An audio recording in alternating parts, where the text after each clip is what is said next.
마태복음 19장. 이 말씀을 다 마치시고 예수님은 갈릴리를 떠나 요단강 건너편에 있는 유대 지방으로 가셨습니다.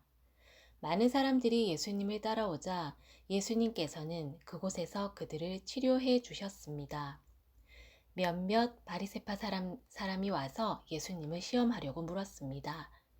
무엇이든지 이유만 있으면 자기 아내와 이혼하는 것이 괜찮습니까? 예수님께서 대답하셨습니다. 너희가 이 말씀을 읽지 못했느냐?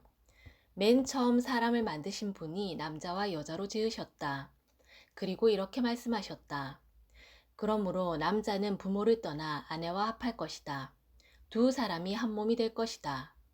이처럼 두 사람은 이제 둘이 아니라 한 몸이다. 하나님께서 묶으신 것을 사람이 나누지 마라. 바리새파 사람들이 물었습니다.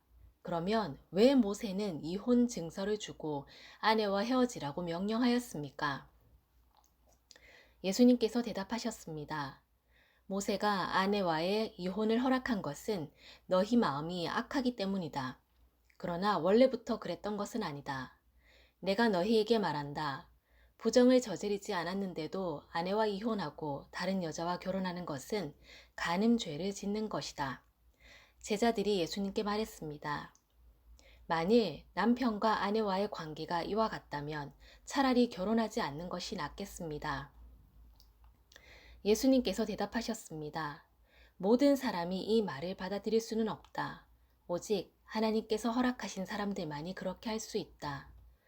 어머니 배에서 나올 때부터 고자로 태어난 사람이 있고 다른 사람에 의하여 고자가 된 사람도 있고 하늘나라를 위해 스스로 고자가 된 사람도 있다.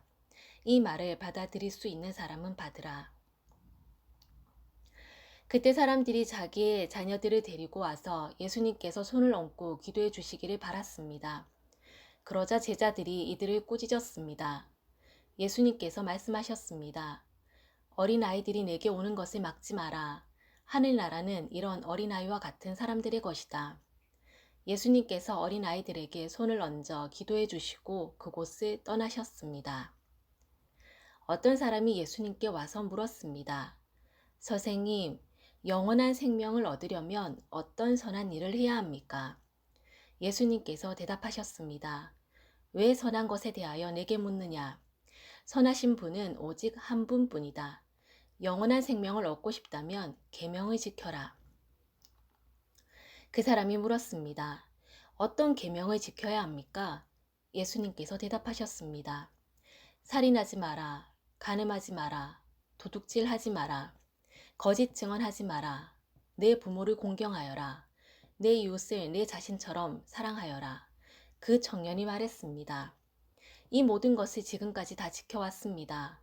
그 밖에 제게 부족한 것이 무엇입니까? 예수님께서 대답하셨습니다. 만일 내가 완전해지길 원한다면 가서 내가 가진 것을 다 팔아 가난한 사람에게 나누어 주어라. 그러면 하늘에서 보물을 얻게 될 것이다. 그런 후에 와서 나를 따르라. 이 말씀을 들은 청년은 매우 슬퍼하며 떠나갔습니다. 왜냐하면 그가 가진 재산이 너무 많았기 때문입니다. 예수님께서 제자들에게 말씀하셨습니다. 내가 너희에게 진정으로 말한다. 부자가 하늘나라에 들어가는 것은 어렵다. 다시 너희에게 말한다. 부자가 하나님의 나라에 들어가는 것은 낙타가 바늘 구멍에 들어가는 것보다 더 어렵다. 제자들이 이 말씀을 듣고 매우 놀라서 물었습니다. 그러면 누가 구원을 받을 수 있습니까? 예수님께서 그들을 보시며 말씀하셨습니다. 사람은 할 수 없지만 하나님께서는 모든 것을 하실 수 있다.